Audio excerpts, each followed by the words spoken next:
अस्सलाम वालेकुम viewers, welcome back to Usma Rizwan kitchen. आज मैं आपके साथ होममेड चिकन क्यूब्स की रेसिपी शेयर कर रही हूँ। वैसे तो ये आसानी से बाज़ार से मिल जाते हैं, लेकिन उसमें केमिकल डाले जाते हैं जो कि हमारी सेहत के लिए नुकसानदेह हैं। आज मैं आपको घर में चिकन क्यूब्स बनाना सिखाऊंगी, वो भी बगैर केमिकल के। वीडियो को लाइक लाजमी कीजिएगा। हाफ़ केजी चिकन लिया है। चिकन आपने हड्डी वाला लेना है। गर्दन या विंग्स भी ले सकते हैं। वैसे तो चिकन महंगा है, लेकिन इसमें आप कोई सा भी पार्ट यूज़ कर सकते हैं। ये भी नहीं कि आपने सिर्फ हड्डियां ही लेनी है। हाफ़ गोश्त ले लें, हाफ़ साथ हड्डियां ले लें। एक स्मॉल प्याज ली है, एक बड़ी गाजर, दालचीनी 3 स्टिक, तेज़पात 2, टमाटर एक बड़े साइज़ का, 1 इंच अदरक का टुकड़ा, लहसुन के 12 जवे, 3 मीडियम साइज़ की सब्ज़ मिर्चें,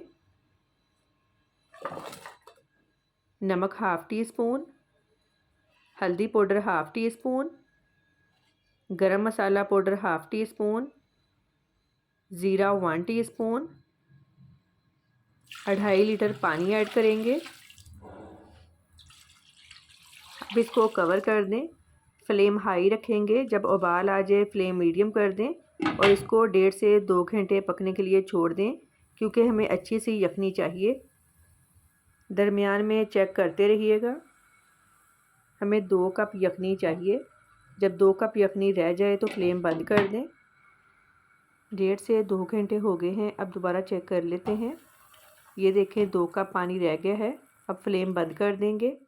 जब ठंडा हो जाए मैं चिकन के रेशे हड्डी से अलहदा कर लूँगी और सब्जियां और यखनी भी अलहदा निकाल लूँगी।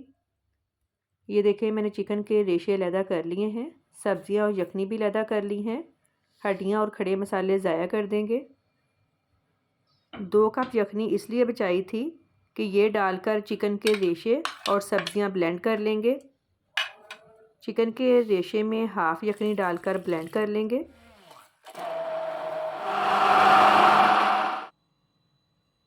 अब इसको छान लेंगे।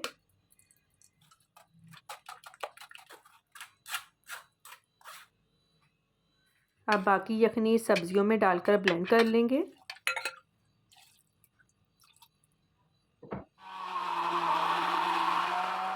इसको भी अच्छी तरह से छान लेंगे।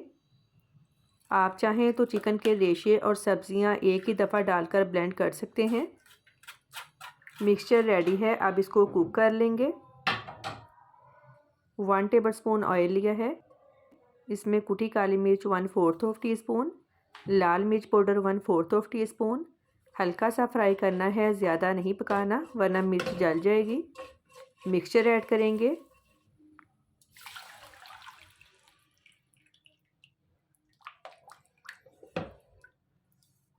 अब half table spoon chicken powder add करेंगे।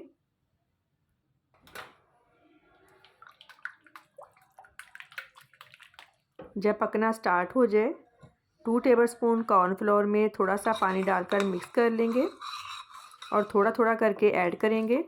चम्मच में सरसल हिलाते रहना है।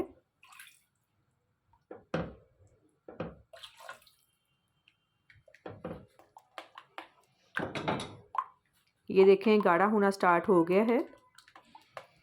इसको 7 से 8 मिनट और पकाएंगे। ये वाली कंसिस्टेंसी बिल्कुल परफेक्ट है। अब फ्लेम बंद कर देंगे। 50% इसको ठंडा कर लें।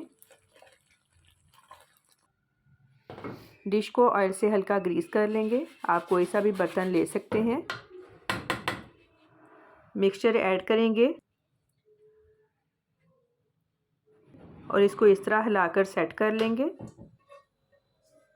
डिश को जिप लॉक बैग से कवर कर दूंगी ताकि जब हम इसे फ्रीज़र में रखें तो इसके ऊपर तय ना जमे। अब इसको 5 से 6 घंटे के लिए फ्रीज़र में रख दें। तकरीबन 5 से 6 घंटे बाद मैंने फ्रीज़र से निकाल लिया है। ये देखें कितनी अच्छी तरह सेट हो गया है। अब इसकी कटिंग कर लेंगे।